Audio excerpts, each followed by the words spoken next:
We all have the same mental image of arowana fish. The latter name is now usually reserved for the Arapaima, which are enormous ornamental fish that can be purchased for billions of dong. South Americans, on the other hand, consider this fish to be a delicacy, particularly in regions that are close to the Amazon River basin. This fish is regarded to be native to South America. Let us now investigate the methods that fishermen use to capture and prepare one of the freshwater fish that is considered to be among the most expensive in the world. It is likely that the Arapaima is extremely uncommon and costly for the majority of us. However, the consumption of this fish has been associated with life for hundreds of years, and it holds significance for the people of South America in terms of their culture, food, and ability to survive. More than 300,000 Arapaima fish are said to be dispersed across a variety of regions in Brazil, as indicated by the statistics. Sea bream are most commonly caught and consumed in the Amazon forest, which is the most important place for this purpose. Several cities in Brazil, including Manaus, Belém, and Santarém, are well known for the customary dishes that are prepared using this fish. Because of the high value of the arowana, it has been hunted throughout South America, which has led to a significant fall in the population of the animal in its natural habitat. On the other hand, in order to avoid excessive fishing, certain limits are imposed on fishing-related activities. Due to the fact that this species is protected in many locations, fishermen are required to have a valid fishing license in order to be able to catch Arapaima. Additionally, they are only able to catch them in areas where fishing is permitted. In certain regions, fishermen frequently employ nets in order to capture arowana. They employ robust nets and throw them to throw over a significant portion of the Amazon River. When fishing, there is a possibility that fish will become entangled in the net. Arapaima fish typically reproduce during the wet season, and as the water level drops, they congregate in shallow waters with their young. It is therefore the most convenient time to fish, and the teeth of the net are more effective at this time. Fishing is typically done in small groups, and fishermen will hang their little boats around regions that have a large number of fish. After the fish have been captured in the net, the fishermen immediately pull the net back, and, in order to shock the fish, they frequently use instruments such as a difficult wooden stick. It is then that the sea bass are brought into the boat after they have been shocked. Additionally, in order to hunt for arowana fish, many fishing parties employ traditional means, such as spears, in addition to the usage of nets, for the purpose of catching animals. When the fishermen wanted to encircle the fish, they waved the boat. After that, they hurled sharp spears at the enormous sea monster, which ultimately resulted in its defeat. Even the resilience of its shell was not enough to withstand the force of these spears. A group of fishermen can catch anywhere from 5 to 10 huge arowana fish, each of which weighs hundreds of kilograms, on a daily basis. This allows them to provide the local people with both a means of subsistence and food. Many people prefer to fish for arachnids for the purpose of making a profit in the aquarium trade. This is in addition to fishing with nets and spears. The selection of the appropriate fishing line is also of utmost significance for successful fishing. Arapaima are attracted to live fish, such as tilapia, or chunks of fish meat, which they utilize to lure them. Due to the fact that this enormous fish is a predatory fish, it is extremely sensitive to the smell of everything that is alive. It is possible for fishermen to fish more effectively if they use the appropriate fishing line. The size of the sea bass is so huge that it generates a tremendous force that makes it impossible for the fishermen to catch it. This makes fishing for sea bass a difficult endeavor, even for individuals who have a lot of experience in the fishing industry. When they bite the bait in an attempt to escape, Arapaima fish frequently leap to great heights and thrash around in the water. Because of this, fishermen may experience mishaps involving their boats capsizing. As a result, in order for the fisherman to be able to successfully catch this large fish, he or she must have a great deal of experience in handling the fish after each time it bites the hook. Do you have any idea why inhabitants are permitted to hunt sea dragonfish despite the fact that they are classified as a rare species? Fish is the primary source of protein for the communities that live in the Amazon region, which is characterized by challenging conditions for agricultural development. Because of this, inhabitants of the area have begun to fish for large-sized elephant seals as a target. Because of their great size, preparing and carving an arapaima is not a procedure that is easily accomplished. In order for the processors to complete the task in the shortest amount of time possible, they need to possess dexterity, sharp tools, and a solid understanding of the fundamental anatomy of this fish. In addition to being consumed locally and sold in markets, the arapaima is highly appreciated for its delectable flesh that is boneless and soft. Communities in the Amazon basin rely heavily on the flesh of this huge fish as a significant source of protein. Because of its size and the exceptional quality of its fruit, the arapaima is also able to fetch high prices in South American markets, as well as worldwide markets and markets.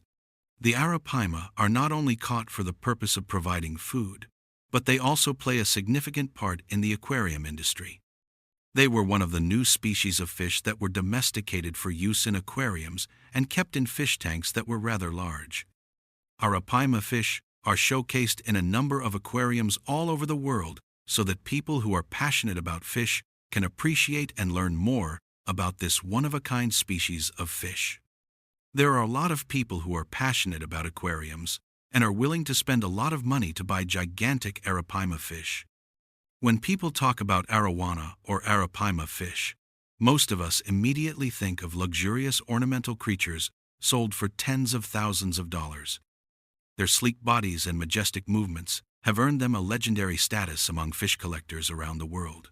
But in South America, specifically in Brazil's Amazon region, this iconic freshwater giant isn't just admired for its beauty. It's grilled, filleted, and served on dinner plates. Here, the arapaima isn't a trophy fish, it's a staple food, deeply woven into the cultural and nutritional fabric of the region. Join us today as we journey through the riverside communities of Brazil to witness how one of the world's most expensive fish becomes a part of everyday life.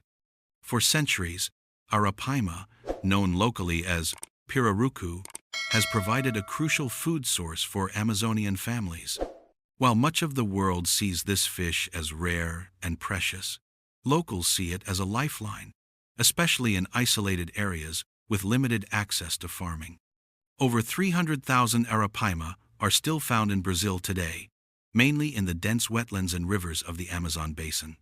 Cities such as Manaus, Belém, and Santarém are especially known for their delicious traditional dishes made from this fish. However, due to overfishing in the past, arapaima populations declined dramatically, prompting government regulation. Today, fishing is permitted only in designated areas and during specific seasons.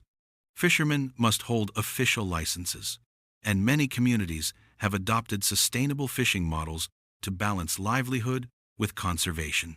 Fishing for arapaima involves traditional yet highly strategic methods. In the rainy season, when rivers swell and fish spread across the floodplains, fishermen cast large nets over wide river stretches. As the waters recede, arapaima and their young gather in shallow lagoons, making it easier to trap them.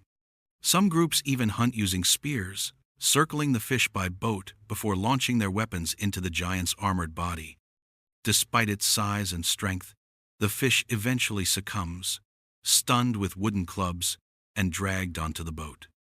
In one day, a skilled fishing group can bring in 5 to 10 massive arapaima, each weighing over 100 kilograms, enough to feed entire families or supply local markets.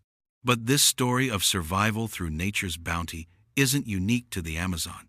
In other parts of the world, including remote forests and mountain regions, wild boars serve a similar role. These powerful animals, often feared for their aggression and size, are a vital source of meat and tradition for many rural communities. Just like the arapaima, wild boars are considered a delicacy in some regions, yet also a practical solution to food insecurity where agriculture is limited. In parts of Southeast Asia, Eastern Europe, and even in the Brazilian Pantanal, boar hunting is deeply rooted in tradition. For isolated communities, the wild boar represents both danger and sustenance, a challenge to be conquered and a reward to be shared. Boar hunting is typically done using time-honored techniques. Hunters track footprints, observe soil disturbances, and listen for calls deep in the woods. Then, using spears, dogs, or rudimentary traps, they attempt to corner and bring down the beast. Wild boars can weigh hundreds of kilograms and, like Arapaima, are known for their explosive power. Injuries to hunters are not uncommon. Yet, just as Brazilian fishermen must wrestle against the leaping fury of the Arapaima to secure a catch, boar hunters must endure harsh terrain and great risk to bring home food. Once caught, both animals demand a high level of skill to process. Arapaima, with its thick scales and firm flesh, requires sharp tools and precise carving. Boars, on the other hand, need to be carefully butchered to avoid damaging the meat or tainting it with internal fluids. Every part of the boar is used. Meat is cooked or preserved. Skin is sometimes tanned for leather. Bones and tusks may be used for tools or decoration. The same ethos applies to the Arapaima, where nothing is wasted. Its rich, boneless meat is grilled, dried, or made into stews, while skin and bones find their way into local crafts or barter. Moreover, both creatures have economic value beyond food. Arapaima are prized in international markets and often displayed in luxury aquariums. Likewise, wild boars are sometimes sold to game meat restaurants or served at cultural festivals, turning subsistence hunting into a modest income source. However, both practices walk a fine line. Overhunting wild boars can cause ecological imbalance, while illegal Arapaima trade can endanger conservation efforts. That's why local governments are working with communities to balance tradition and regulation, ensuring that these practices remain sustainable for generations to come. So why do these communities continue to rely on hunting and fishing rather than switching to modern agriculture or livestock farming? The answer is both geographic and cultural. In Brazil's flood-prone Amazon or mountainous boar hunting regions, farming is unreliable, fertile land is limited, soil quality is poor, and climate conditions are harsh. In such environments, people turn to the wilderness, to the rivers and forests, for sustenance. Nature becomes not just a resource, but a partner in survival. Whether it's the mighty Arapaima or the untamed wild boar, these animals provide more than just meat. They sustain a way of life that is rooted in resilience, skill, and deep respect for the natural world. As the world debates food security and conservation, stories like these remind us that survival doesn't always come in the form of supermarkets or factory farms. Sometimes, it's a spear-wielding fisherman chasing a leaping fish through the Amazon, or a hunter tracking a wild boar through thick underbrush.